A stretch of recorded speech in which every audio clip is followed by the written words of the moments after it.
Hello friends, मैं हूँ राकेश और आर फिजिक्स में आपका स्वागत है।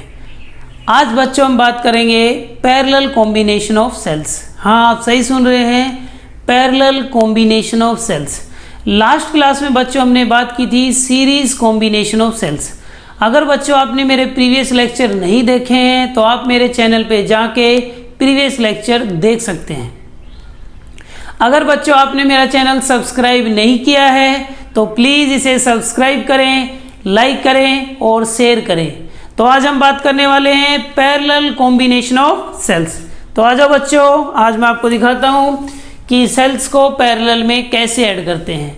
आपको सीरीज का तो याद होगा, सीरीज में सेल कैसे ऐड होती हैं। सीरीज में सेल डायरेक्ट ऐड होती हैं E1 + E2 + E3 ऐसे करके।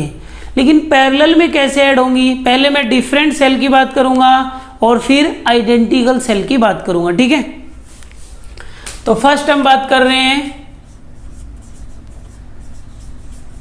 Parallel combination of two different cells. Parallel combination of two different cells. पहले पैरेलल कॉम्बिनेशन देख लेते हैं डिफरेंट सेल का, फिर आइडेंटिकल के लिए आपको एक आइडिया सा मिल जाएगा कि सेल कैसे ऐड होने वाली है। तो बच्चों डिफरेंट सेल हैं, पैरेलल में हैं।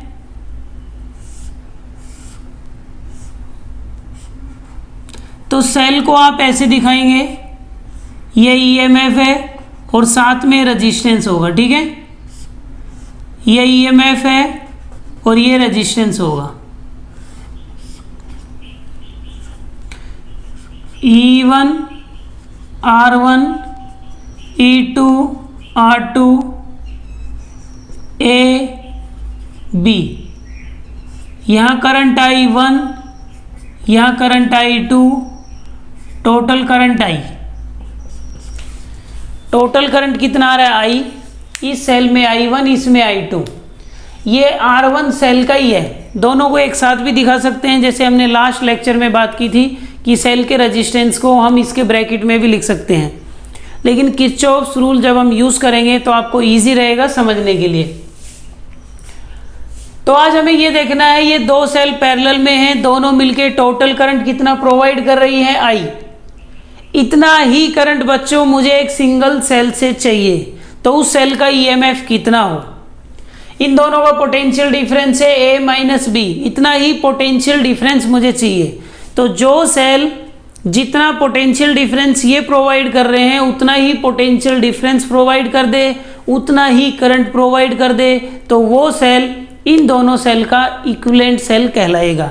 तो आज हम उसी इक्विवेलेंट सेल की बात करने जा रहे हैं बच्चों। तो जो इक्विवेलेंट सेल होगा उसका फिगर भी बना लेते हैं। ये E इक्विवेलेंट है और ये उसका रेजिस्टेंस है। कंडीशन ये है A और B, तो उतना ही पोटेंशियल डिफरेंस चाहिए। ये हो जाएगा E इक्विवेलेंट और ये हो जाएगा R इक्विवेलेंट, और करंट भी आपको उतना ही चाहिए I, ठीक है बच्चों। करंट फ्लो करता है हाई से लो, करंट ऐसे फ्लो कर रहा है तो high potential to low potential, high to low, high to low. ये साइन कन्वेंशन है जो किरचॉफ्स लॉ में यूज करेंगे। देखो, सेल का सीरीज और पैरेलल कॉम्बिनेशन समझने के लिए आपको किरचॉफ सेकंड लॉ और फर्स्ट लॉ आना बहुत ज़रूरी है। अगर ये भी नहीं देखा है तो मेरे चैनल पे जाके देख सकते हैं। तो बच्चों पहले मैं इक्वेशन यहाँ से लिखता हूँ, फिर यहाँ से लिखूंगा। तो फॉर सेल E1 क्या होगा, फॉर सेल E1 के लिए क्या कंडीशन है। कल मैंने आपको एक ट्रिक सिखाया था, कल means in the last class I have told you a trick, और मैंने ये भी बताया था वो ट्रिक सिर्फ हमारे पास ही है, आपको किसी बुक में वो ट्रिक नहीं मिलेगी, क्योंकि वो ट्रिक सिर्फ हमारे चैनल पे ही अवेलेबल है। और वो ट्रिक क्या है बच्चों, कि हम B से A जा रहे हैं, E1 की बात कर रहा हूं, तो B से A जा रहे हैं तो इनिशियल पॉइंट B है और फाइनल पॉइंट क्या है A। तो ट्रिक ये है final point minus initial is equals to, trick समझ में आ रहा है, final potential minus initial potential. अब आपको इनिशियल से स्टार्ट करना है। अब आप यहां से स्टार्ट करेंगे तो फाइनल साइन क्या है माइनस, तो माइनस आई into R1 minus I1 R1। फिर बैटरी का फाइनल साइन क्या है प्लस प्लस E1। ए और बी के पोटेंशियल डिफरेंस को, ए और बी के पोटेंशियल डिफरेंस को मैं V से रिप्रेजेंट कर रहा हूं,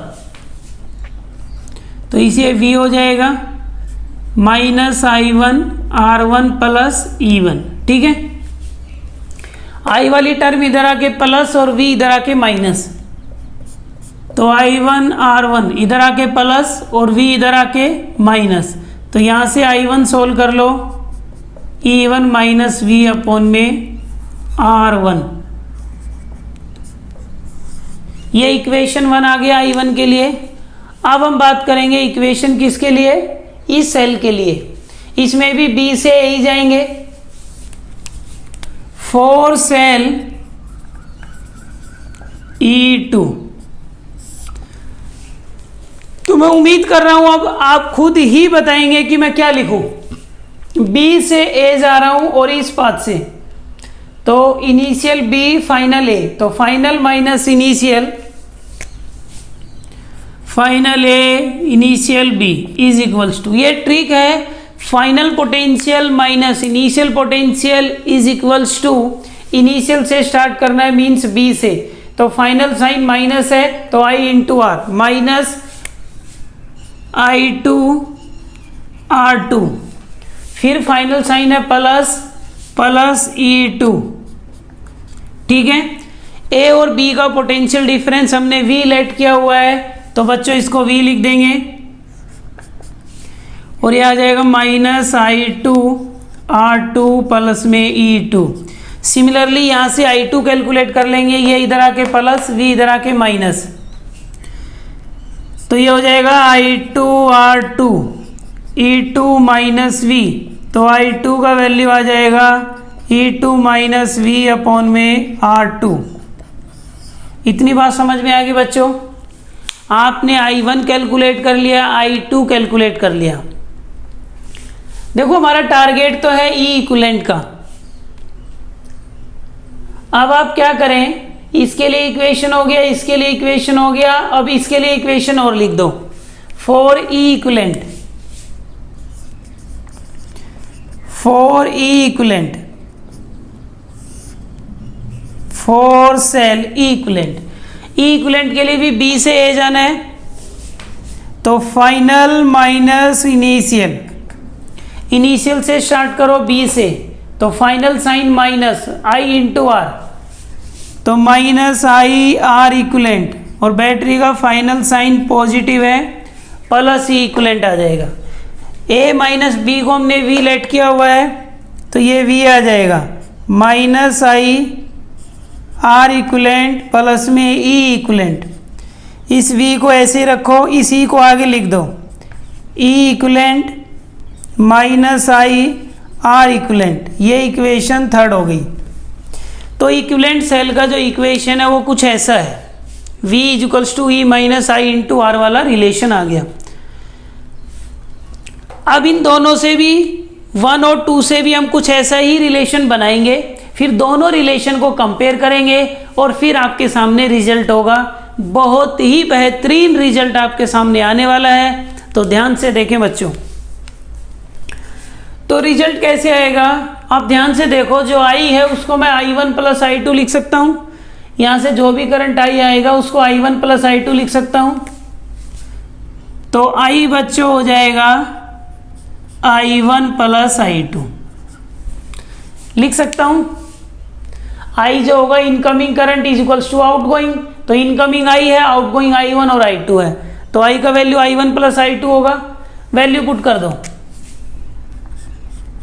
I1 का वैल्यू ये रहा, I2 का वैल्यू ये रहा। ठीक है, I1 आपके पास है E1 माइनस V अपॉन में R1, और ये है E2 माइनस V अपॉन में R2।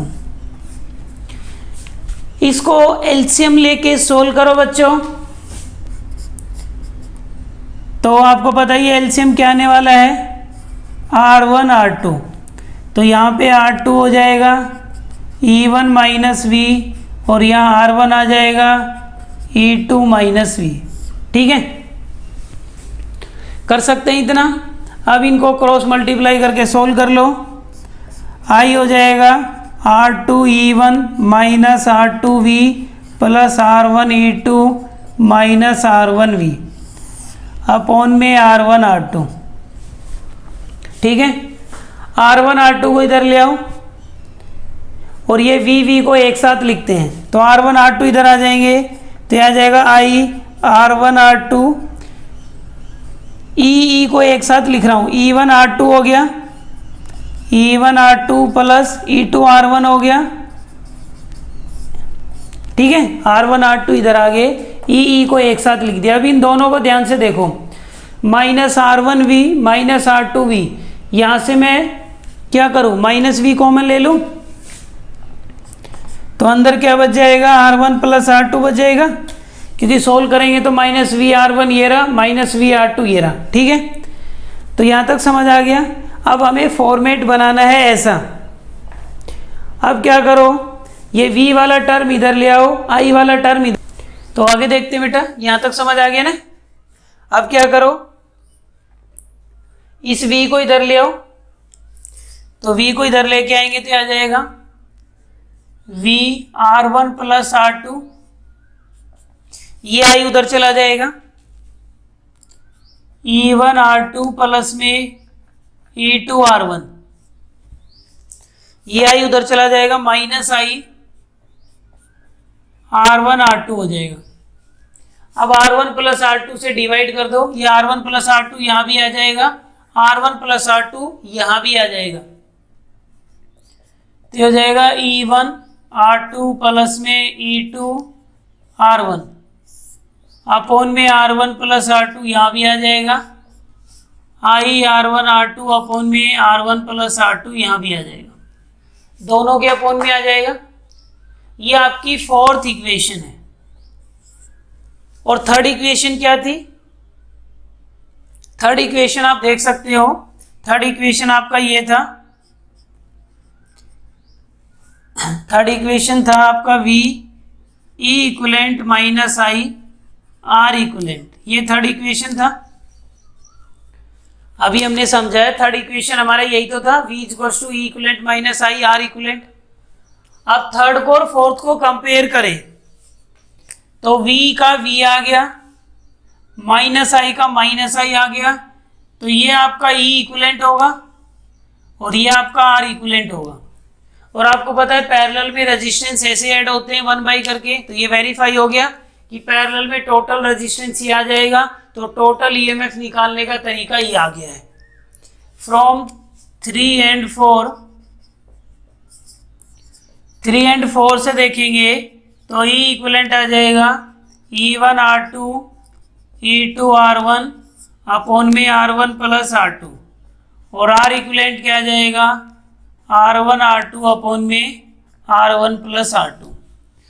ये जो रिजल्ट है ये कई बार 3 मार्क्स में प्रूव करना आता है कि E इक्वलेंट प्रूव करो, तो ये डिफरेंट सेल के लिए जो भी रिजल्ट है वो ऐसे प्रूव कर सकते हैं।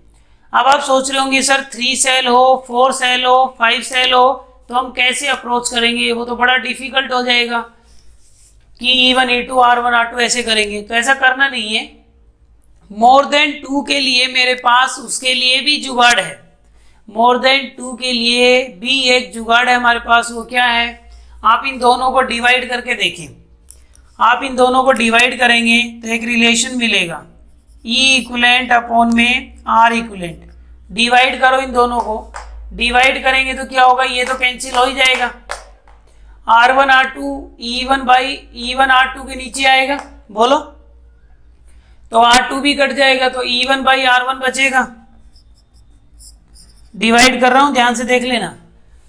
फिर ये तो कट ही गया, ये नंबर इसके अपॉन में भी आएगा, तो यहां से R1 कट जाएगा, E2 बाई R2 आ जाएगा। तो बच्चों अगर मोर देन 2 सेल हो तो आपको आइडिया लग गया होगा क्या करना है। अगर 2 सेल है तो E इक्वलेंट निकालने का फॉर्मूला है E इक्वलेंट अपॉन में R equivalent, E1 by R1 E2 by R2, अगर 3 हो तो E3 बाई R3 ऐसे। आर इक्विवेलेंट निकाल सकते हो पैरेलल में कितनी भी सेल हो, क्योंकि रेजिस्टेंस तो पैरेलल में सोल्व करना आता है, 2 के लिए भी, 3 के लिए भी, 4 के लिए भी, कितनी भी सेल हो, तो वहां से आर इक्विवेलेंट हो जाएगा और ये आपको गिवन होंगे, तो इक्विवेलेंट हो जाएगा 4n सेल, 4n सेल्स। तो n सेल के लिए बच्चों क्या हो जाएगा, E इक्विवेलेंट अपॉन में R equivalent E1 by R1 plus में E2 by R2 up to En by Rn। तो n सेल के लिए भी आपको टेंशन लेने की जरूरत नहीं है, ठीक है। तो n सेल हो, 2 सेल हो, 3 सेल हो, 4 सेल हो, 5 सेल हो, तो आपको किसी भी तरह की टेंशन लेने की जरूरत नहीं है। तो आप n सेल को भी ऐसे अप्रोच कर सकते हैं बच्चों। ये n सेल का हो गया। तो अब मैं आपको एक केस दिखा रहा हूं, थोड़ा सा हिंट देना चाह रहा हूं। अगर सपोज करो ये डिफरेंट सेल का कॉन्सेप्ट है, तो सेम पे भी वैलिड ही होगा। अगर ये आइडेंटिकल सेल होते, ध्यान से सुनना, अगर ये आइडेंटिकल सेल होते तो क्या होता, in case of identical sales, अगर सेल आइडेंटिकल होती तो इन रिजल्ट से हम क्या कंक्लूजन निकाल सकते हैं, वो इंपॉर्टेंट कंक्लूजन देखो बेटा। आइडेंटिकल सेल में क्या होने वाला है, आपका E1 E2 ये सब बराबर हो जाएंगे, EMF E। आइडेंटिकल का मतलब EMF भी सेम है, इंटरनल रेजिस्टेंस भी सेम है, और R1 is equals to R2 ये भी R हो जाएगा। ये वैल्यू यहां पुट करके जरा देखना क्या आने वाला है, ER प्लस में ER, R प्लस में R। तो मुझे बताओगे क्या आने वाला है, E इक्विवेलेंट कितना आ जाएगा, इसको भी E, इसको भी E, ये भी R, ये भी R, ER 2ER अपॉन में R प्लस R 2R। तो ऊपर आ जाएगा 2ER अपॉन में 2R, 2R से 2R कट गया, E आ गया। तो एक रिजल्ट निकल के आ गया, अगर आइडेंटिकल सेल है, एक का EMF E है, दूसरे का भी E है, तो रिजल्टेंट भी E आने वाला है। 3 सेल है, EMF E, तो टोटल भी E आने वाला है। ये ध्यान रखना, आइडेंटिकल सेल में कंक्लूजन है ये इंपॉर्टेंट, कि अगर आइडेंटिकल सेल है तो सबका जो EMF होगा वही टोटल EMF होगा, ना ऐड होगा ना सब्ट्रैक्ट होगा। R इक्विवेलेंट तो हो ही जाएगा, R स्क्वायर हो जाएगा, R प्लस R 2R हो जाएगा।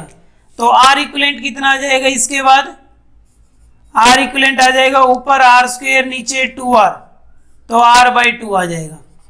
तो आइडेंटिकल सेल में ये इंपॉर्टेंट कंक्लूजन है बच्चा। अब इसमें एक पॉसिबिलिटी और हो सकती है बेटा, अगर ये देखो अभी तक हमने यहाँ भी प्लस था और यहाँ भी प्लस था, लेकिन अगर कनेक्शन रिवर्स हो जाए, इधर बैटरी का माइनस और इधर प्लस, ये कंडीशन हो। अभी तक आपने देखा होगा कि इसका प्लस और इसका प्लस सेम पॉइंट पे था, इसका माइनस सेम पॉइंट पे था। अगर हम रिवर्स कर दें तो एक प्लस है और एक माइनस, तो अपोजिट आते ही अब आपका रिजल्ट चेंज हो जाएगा। अब आपका जो E इक्विवेलेंट होगा वो E1 R2 minus E2 R1 upon में R1 प्लस R2 होगा, माइनस आ जाएगा बेटा। अब किसको प्लस लेना है किसको माइनस, जिसका EMF ज़्यादा हो, जिसकी ये वैल्यू ज़्यादा हो उसको पॉजिटिव ले लो, मतलब कि उसके अकॉर्डिंग करंट फ्लो करेगा। तो सेम टर्मिनल होंगे तो पॉजिटिव आएगा, अपोजिट टर्मिनल होंगे तो नेगेटिव आएगा। E इक्विवेलेंट में ध्यान रखना। और R इक्विवेलेंट क्या होगा, वो तो सेम ही रहेगा, R1 R2 अपॉन में R1 प्लस R2। पैरेलल में रजिस्टर ऐसे ही ऐड होते हैं, इनमें कोई प्रॉब्लम नहीं है, ठीक है। अब बच्चों बात करेंगे parallel combination of n identical sales.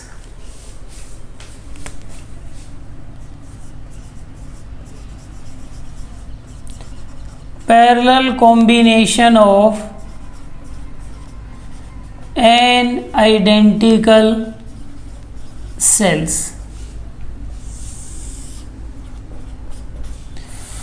Parallel combination of n identical sales.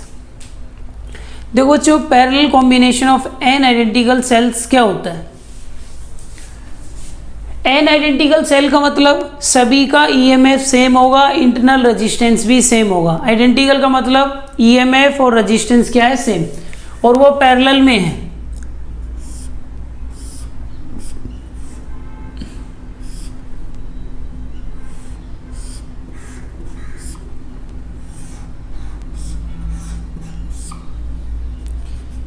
ऐसे बच्चों,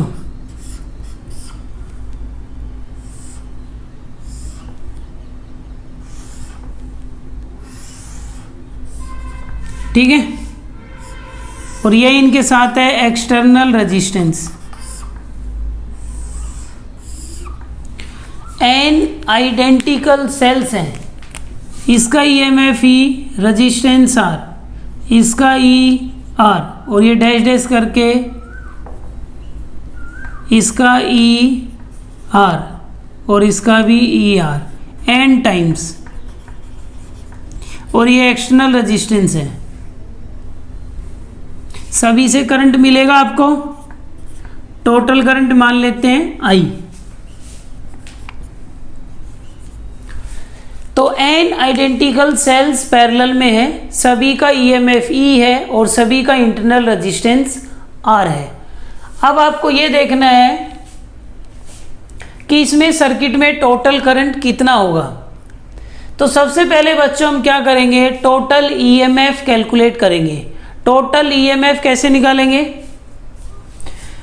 देखो ई, अभी मैंने एक कंक्लूजन निकाला था कि जो आइडेंटिकल सेल्स पैरेलल में होती है, जितना ईएमएफ सिंगल सेल का होता है उतना ईएमएफ टोटल होता है।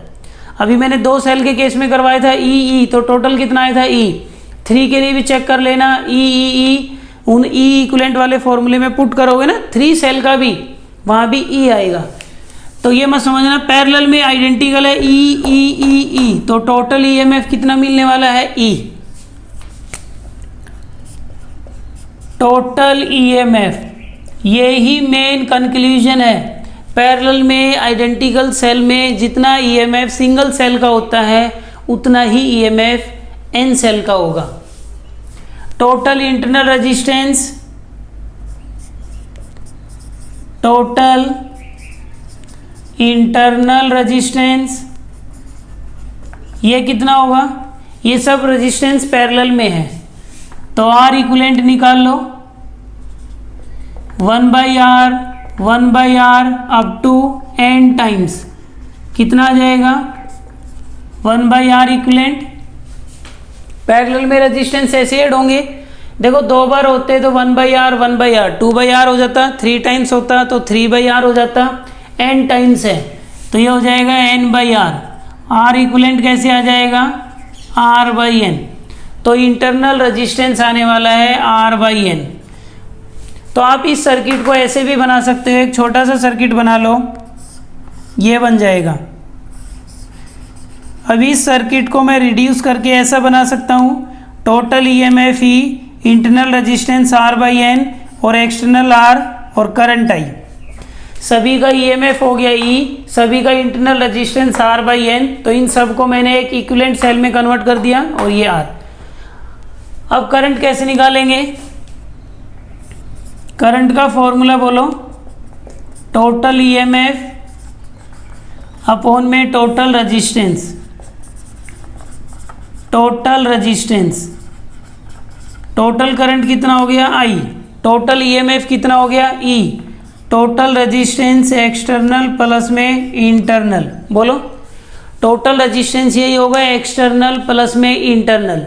अब बच्चों वही केस बनाएंगे, अगर इंटरनल हाई हुआ तो क्या होगा, एक्सटर्नल हाई हुआ तो क्या हुआ, if external is more greater than internal, तो इसको इग्नोर कर देंगे, आई हो जाएगा E/R। ठीक है, ये बात समझ में आ गई। एक्सटर्नल रेजिस्टेंस हाई हुआ तो करंट आपको E/R मिलेगा, इसको इग्नोर करेंगे। अगर बच्चों ये हुआ if R/n is greater than R, अगर इंटरनल रेजिस्टेंस एक्सटर्नल रेजिस्टेंस से हाई हुआ तो एक्सटर्नल रेजिस्टेंस को इग्नोर करेंगे, तो हो जाएगा IE/R/n, n ऊपर आ जाएगा NE/R। ठीक है, तो मैक्सिमम करंट कब मिला, E/R या NE/R, ये मैक्सिमम करंट है, ये मैक्सिमम करंट है आपका तो सीरीज कॉम्बिनेशन में अगर सेल से मैक्सिमम करंट चाहिए सीरीज में, तो एक्सटर्नल रेजिस्टेंस हाई होना चाहिए। ये नोट कर ले बेटा, सीरीज कॉम्बिनेशन में मैक्सिमम करंट के लिए एक्सटर्नल रेजिस्टेंस हाई होना चाहिए, और पैरेलल कॉम्बिनेशन में मैक्सिमम करंट के लिए इंटरनल रेजिस्टेंस हाई होना चाहिए। तो ये कंडीशन आ गई आपको सीरीज कॉम्बिनेशन की, पैरेलल कॉम्बिनेशन की। तो ऐसे ही हम एक टॉपिक और है मिक्स ग्रुपिंग। तो नेक्स्ट क्लास में बच्चों हम बात करेंगे मिक्स ग्रुपिंग की। आई होप आपको लेक्चर पसंद आया होगा। अगर बच्चों लेक्चर पसंद आया तो मैं दोबारा से आपको बोल रहा हूँ, प्लीज़ इसे सब्सक्राइब करें, लाइक करें और शेयर करें। Thank you.